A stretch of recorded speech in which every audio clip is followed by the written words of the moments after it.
수명이 다 했다고 이제 보는 것을 우리 이제 한국 공군에서는 더 쓰는 걸로 해서 지금 타오는 거죠. 다른 나라에 그냥 줄 수가 있는데 보통 1달러, 1불 주고 줍니다.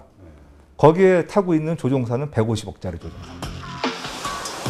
그러나 설계 수명을 훨씬 넘겨가며 하늘을 날고 있는 한국 공군의 F-5 전투기들은 예정보다 2년 더 불안한 비행을 해야 될지도 모릅니다. 지난해 1월부터 2년 가까이 진행되어 온 차기 전투기 도입 사업, 이른바 FX 3차 사업이 마지막 단계에서 원점으로 돌아갔기 때문입니다. 보잉사의 F-15SE 기종을 기종 결정 안으로 상정하였으나 방위사업 추진위원회의 심의 결과 부결되었습니다. 방위사업청이 주관해온 FX 3차 사업이 여론의 도마 위에 오른 것은 F-35와 유로파이터, F-15SE 등 3개 기종 가운데 가격 조건이 맞다는 이유로 F-15SE가 단독 후보로 결정되면서부터였습니다. 방사청은 없애든지 아니면 대수술을 해야 됩니다. 왜냐하면 방사청이 2006년에 출범을 할 때는 가장 좋은 무기를 가장 투명하게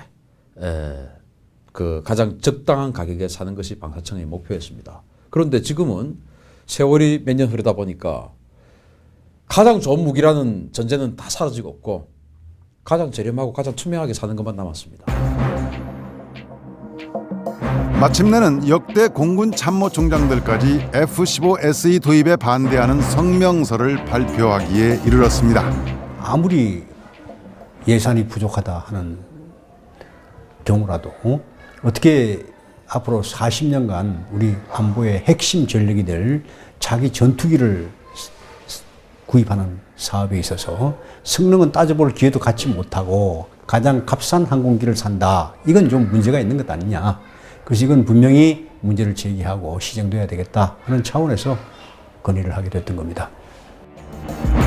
FX 3차 사업의 기종은 원래 작년에 결정하기로 됐지만 정권 교체와 맞물려 선정 시점이 여러 차례 번복됐고 결국 이번 정부로 이양됐습니다. 그런데 이번엔 방추위 부결이라는 충격적인 결과를 낳으면서 사업을 원점에서 재검토해야 하는 최악의 상황에 직면했습니다. 총 사업비 8조 3천억 원. 앞으로 30년 이상 한국 영공을 방위할 하이급 전투기 60대 도입. 그래서 단군 이래 최대 무기 도입 사업으로 지칭되던 한국 차기 전투기 사업, 즉 FX 3차 사업이 원점 재검토라는 뜻밖의 사태를 맞았습니다. 무엇보다 역대 공군 참모총장들이 특정 무기 도입을 반대하며 이의를 제기한 것은 한국군 역사상 없던 일입니다. 지난해 1월 사업 공고 이후 2년 가까이 진행되어 온 FX 사업이 손바닥 뒤집듯 무산된 이유는 무엇일까요?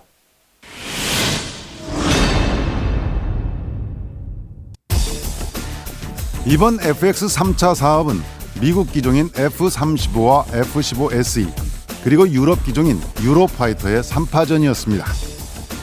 지난해 1월 사업 공고 때 방위사업청이 제시한 기종 선정 기준은 종합평가 방식이었습니다. 유지비가 포함된 기체 가격, 임무 수행 능력, 군의 운용 적합성, 그리고 경제기술적 편익을 합해 100점 만점에 1위를 차지한 기종으로 결정하는 것이었습니다. 내가 가격이 좀 비싸니까 그러면 더 나은 어떤 다른 조건을 제시를 하고, 나는 성능이 좀 떨어지니까 또 가격을 좀 더 싸게 하고, 난 또 성능이 떨어지고 어떤 한미동맹이나 이런 카테고리에서 좀 벗어나니까 기술 이전을 더 많이 주고, 이러한 서로 간의 그 자기들의 약점을 덮을 수 있는 그런 조건을 제시를 하면서 1년 7개월을 사업을 했던 거예요. 그런데 선정을 앞두고 느닷없이 2달 전에 이 가격을 아예 전제 조건으로 못 박아버렸던 것이죠. 비용이 15%밖에 되질 않습니다. 그런데 임무 수행 능력이나 군운용 적합성 같은 것은 30몇 %씩 됩니다. 그러니까 군에서 요구하는 성능 이상으로 우리 성능이 이렇게 좋아서 임무를 이렇게 잘해줄게 하고 제한을.